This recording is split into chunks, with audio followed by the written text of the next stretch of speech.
তো আজকের ক্লাসে আপনাদের দেখানো হবে একটা লাইভ প্রজেক্ট। তো প্রজেক্টটা আমি রিসেন্টলি নিছি ক্লায়েন্ট থেকে। তো জাস্ট প্রজেক্টের প্রাইস অনেক বেশি এরকম না, জাস্ট প্রজেক্টটা নিছি আপনাদেরকে দেখানোর জন্য। তো এটা কিভাবে ডেলিভারি করতে হয় ওই ভিডিওটা আমি করব, আরেকটা ক্লাস আপনাদের দেখাবো।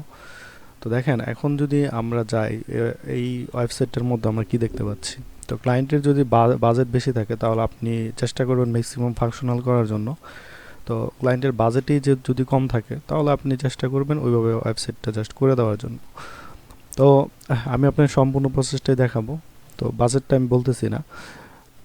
তো দেখেন, এখানে একটা হেডার সেকশন আছে, তারপর এটা আপনি হিরো এরিয়া ধরতে পারেন এখান থেকে এই পর্যন্ত। তো পূর্বের যে ক্লাসগুলো আপনারা যদি করে থাকেন তাহলে কিন্তু আপনারা একটা আইডিয়া পেয়ে যাবেন।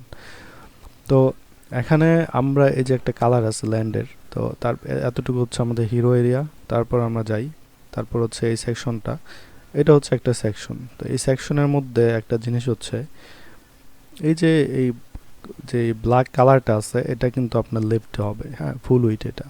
আর এটা হচ্ছে কন্টেনার, এই কন্টেনারের মধ্যে সম্পূর্ণ কন্টেন্ট থাকবে। আরেকটা হচ্ছে এই যে এটা কিন্তু রুটেড হবে, ঠিক আছে। আর এখানে একটা ইমেজ আছে। তারপর যদি আমরা নিচে যাই, নিচের সেকশনে আপনার কিন্তু একটা টাইটেল আছে, তারপর ইমেজ এবং তিনটা ফিল্ড।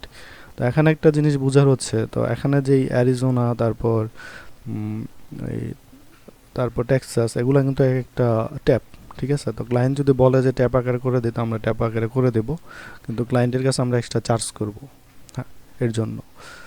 তো এগুলা কিন্তু আপনাকে একটা, যখন আপনি একটা ডিজাইন ক্লায়েন্টের সাথে ডিসকাস হবে তখন কিন্তু এগুলো আপনার ডিসকাস করে নিতে হবে সব কিছু। প্রত্যেকটা সেকশন আপনাকে দেখতে হবে, যে এই সেকশনটা আপনাকে দেখেই বুঝতে হবে যে এটা তো ফ্রি দিয়ে করা যাবে না বা প্রিমিয়াম প্লাগইন লাগবে। তো প্রিমিয়াম প্লাগইন লাগলে আপনি তো আর কিনতে পারবেন না, ঠিক না, ক্লায়েন্ট কিনে দেবে। তো এরকম বিষয়, তো এটা আমরা এলিমেন্টরে ট্যাপ দিয়েও করতে পারি। তারপর আমরা যাচ্ছি নিচের সেকশনে। নিচের সেকশনে দেখেন একটা হোল সেকশন আছে, এবং এখানে আছে একটা রুলার। তারপর যখন হবার করা হবে কালারটা চেঞ্জ হবে এইভাবে, এই প্রসেস।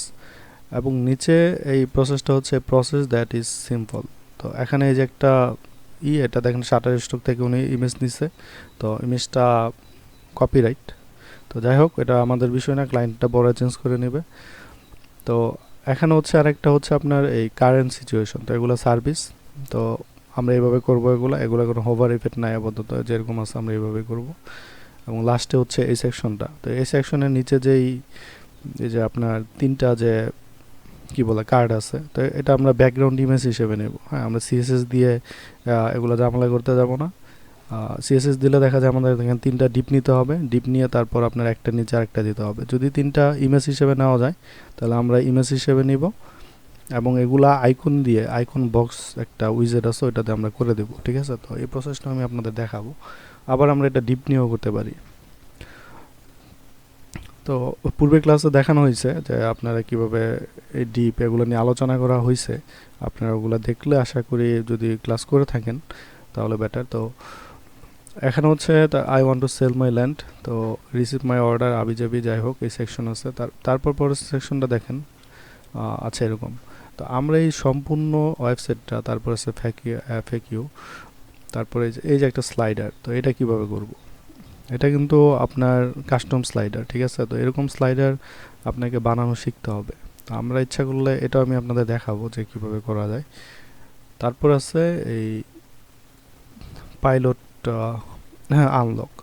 তো আজকে এখানে আমি জাস্ট আপনাদের ওভারভিউ দিলাম যে এই ওয়েবসাইটটা আমরা করব, ঠিক আছে। ওয়েবসাইটের ডিজাইনটা আমরা করব, একটা ক্লায়েন্টের লাইভ প্রজেক্ট। তো তারপর এটা আমি পরের ক্লাসে আপনাদের একটা একটা করে দেখাবো যে আমরা হেডার কীভাবে করব, এই সেকশন কীভাবে করব। তো আজকে এতটুকুই। তো ধন্যবাদ সবাইকে।